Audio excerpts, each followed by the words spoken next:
नमस्कार, मी मधुरा मुकुंद भेलके, खारवडे येथील सुप्रसिद्ध आणि जागृत अशा श्री म्हसोबा देवस्थान ट्रस्टची मी अध्यक्ष आहे.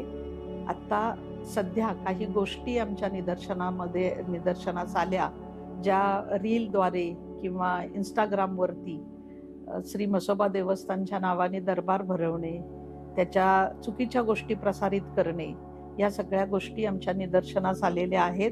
आणि ह्याच्या संदर्भामध्ये देवस्थानला येणाऱ्या असंख्य भाविकांना आणि ज्यांची देवावरती श्रद्धा आहे, त्यांच्या श्रद्धेला कुठेही तडा जाऊ नये, त्यांची श्रद्धा कुठेही दुखावली जाऊ नये, त्यामुळे हे निवेदन मी आता सादर करीत आहे किंवा आपल्या सगळ्यांपुढे मांडत आहे. म्हसोबा देवस्थान ट्रस्टची अशी भूमिका आहे की श्रद्धा जरूर असावी, आणि श्रद्धा आहे म्हणूनच आम्ही आतापर्यंत जी काही कामं आपल्याला सगळ्यांना दिसत आहेत, जो प्रगतीचा आलेख दिसतोय, हा सगळा आम्ही देवावर असणाऱ्या श्रद्धेमुळेच करू शकलो, अशी माझी स्वतःची पण श्रद्धा आहे. पण ह्या श्रद्धेला अंधश्रद्धेची जोड नसावी, असं आमचं सगळ्यांचं प्रामाणिक मत आहे. खरं पाहायला गेलं तर महाराष्ट्राला खूप मोठी अशी संतांची समृद्ध परंपरा आहे की ज्याच्यामध्ये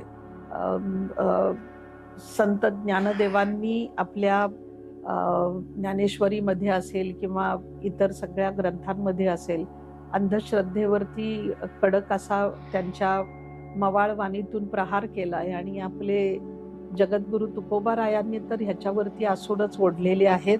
आणि सगळ्यात महत्वाचं म्हणजे समाजामध्ये ही जी सगळी अंधश्रद्धा पसरली होती, हिला कुठेतरी पायबंद घालावा ह्या दृष्टीने आपल्या पैठणचे नाथ बाबा संत एकनाथ महाराज यांनी तर इतका कडक प्रहार केलाय, आणि त्याच माध्यमातून लोकांना समजेल उमजेल अशा पद्धतीने त्यांनी भारुडं रचली. त्याच्यानंतर वेगवेगळी माध्यम गोंधळ असेल, आणि ह्या सगळ्या माध्यमातून समाज जागृती घडवून आणली. आणि त्याचंच एक पुढचं पाऊल म्हणजे संत गाडगे बाबा. आणि संत गाडगे बाबांनी तर संपूर्ण महाराष्ट्र नव्हे, संपूर्ण भारत ढवळून काढला आणि या अंधश्रद्धेच्या विरोधामध्ये खूप कडक भूमिका आपली घेतली. आणि खूप काम गाडगे बाबांनी अंधश्रद्धेच्या विरोधामध्ये केलं. पण त्यांची सुद्धा देवावरती श्रद्धा होतीच, आणि अशी तुमची सगळ्यांची श्रद्धा देवावरती वृद्धिंगत व्हावी, हा याच्या मागचा उद्देश आहे.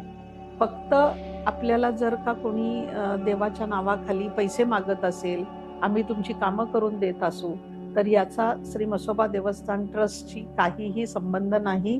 आणि जर त्या बाबतीमध्ये काही जर तक्रारी असतील तर त्याचा आणि देवस्थान ट्रस्टचा कुठलाही संबंध नाही. म्हसोबा देवाला खूप 400 वर्षाची अशी परंपरा, समृद्ध परंपरा आहे. आणि ह्याच माध्यमातून आतापर्यंत आम्ही सर्वच, आमची आधीची पिढी असेल, आम्ही असेल, आम्ही सर्वजण काम करत आलोय.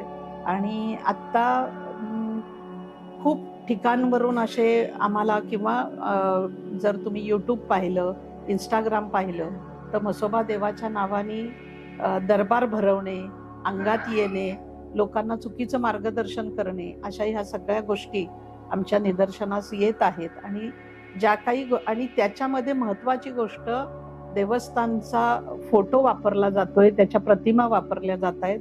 आणि याच्यासाठी असं जर काही निदर्शनास आलं आणि जर लोकांची फसवणूक याच्या बाबतीत होत असेल, तर ह्याच्या बाबतीमध्ये अत्यंत कडक कारवाई देवस्थान ट्रस्टच्या माध्यमातून घेतली जाईल, ह्याची पण सर्वांनी नोंद घ्यावी, असं मी जाहीर आवाहन किंवा आपल्या सर्वांना नम्र आवाहन करत आहे. सरकारकडून सुद्धा याची खूप गंभीर दखल घेतली गेली आणि महाराष्ट्र अंधश्रद्धा निर्मूलन कायदा तयार करण्यात आला की जेणेकरून देवाच्या नावाखाली चाललेली आर्थिक फसवणूक आणि काही बंधुगिरी ही सगळी बंद व्हावी, या दृष्टीने महाराष्ट्र शासनाने अंधश्रद्धा निर्मूलनाचा कायदा पण तयार केलेला आहे. ज्या दृष्टीने आणि ज्याच्या माध्यमातून तुम्ही तुमच्या जर काही तक्रारी असतील, तुमची फसवणूक झाली असेल, तर पोलिसांकडे तक्रार सुद्धा करू शकता. धन्यवाद.